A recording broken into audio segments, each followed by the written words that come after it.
Hey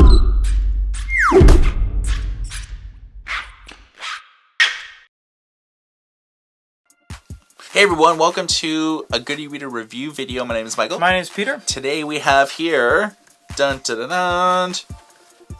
Amazon Kindle Oasis. This is the brand new e-reader from Amazon, and this is the first device to come with a case. Now, this isn't just a run-of-the-mill case with a magnetic, Closure. Yeah, to wake and sleep the e-reader, but it does a lot more. There's actually a battery built into the case, and when you have the e-reader inside the case and charge it up, it charges the case and the e-reader, effectively doubling the battery life. Standard e-reader, like a month, Yeah. about a month and a half. You can see that the bezel is much thicker on the right side because that's holding most of the components along with the page turn buttons. But if you detach it from the case, you see that from a portrait perspective, it is technically asymmetrical. But if you look on the back, we'll show you the back right now, it's actually same on both sides. So it's equally built, but the way it's meant to be held is technically asymmetrical. You have 5 pins on the back.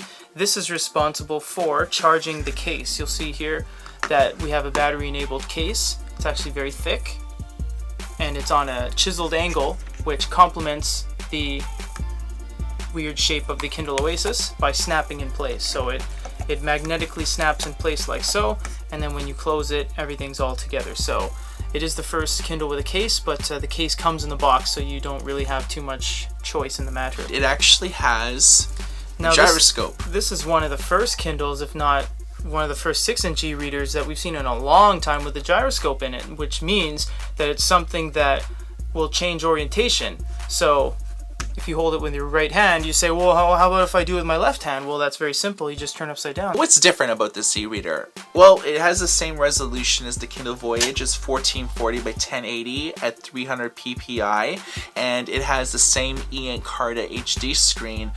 The differences are subtle when it comes to the screen technology, hardware, and design aside. It actually has 10 LED lights. So when you shut off all the lights, you're going to have the best and brightest e-reading experience, bar none. You can see here that you could touch the screen, and of course the screen is completely flush with the bezel. Yes, so indeed. I really like that design. Mm-hmm. But yeah, you can... So there's 3 ways to turn the page: tap, swipe, or physical buttons. Right. So forward, back. You can tap the top of the screen. This allows you to get access to your font settings. So we have Amazon Ember, which is a brand new font, and we'll keep it on that because it is a brand new one, and we'll just up the size of the text. Really quickly just show you how far it can go in terms of size. So you see that it's quite big for people that have a little bit trouble reading, and based on paragraphs it'll look a little strange, but we have page settings, spacing, margins, orientation, and reading progress. So time left in chapter, time left in the book, you get like kind of live stats going up. Long pressing opens up various options. So we have highlights, notes. The keyboard has changed since its last iteration. There's no squares or lines around any of the letters. You simply just touch the letter itself. You can also long press and box lots of text, go to more, and use the ever so popular translation feature, which allows you to change any language to any language you see on this drop-down list. Even in a matter of 3 seconds, change everything to a complex language like traditional Chinese characters. So we sideloaded in a PDF, but it doesn't show up under the all items. So what made it strange to me is that we put it under both documents and the root of the device when we plugged it into our computer, but it only shows up under downloaded. And we refreshed it and tried to get it to put under all, but it never ends up going there. So it's under the downloaded section when we put it under documents or the root of the file. It loads up really quickly, unlike the previous iterations of Kindles. We've actually seen Kindle perform the worst for PDFs when it comes to crashing and being able to handle large PDFs. This one's about 115 MB or so. But this one is actually keeping up with my swipes pretty well. See that we have a little bit of a delay on the pinch and zoom with a little bit of a long render. But navigating is quite nice. There's no blurriness like we see on a lot of other devices. And of course you see the virtual mini map. That's cool. Where you are in the document. And you can double tap to bring yourself out of it. Now, a fantastic thing about PDFs on Kindles, absolutely fantastic, is that you can box any amount of text, go to more. Just show you here. Yeah, you can make notes, highlights. So box a bunch of text, you can make notes, highlights, and you can translate. This is unbelievable because you can open up something like this that is an English-only Dungeons & Dragons Monsters manual and translate any language to any language you see on the drop-down. In about 3 seconds, you translate an English D&D manual to Chinese.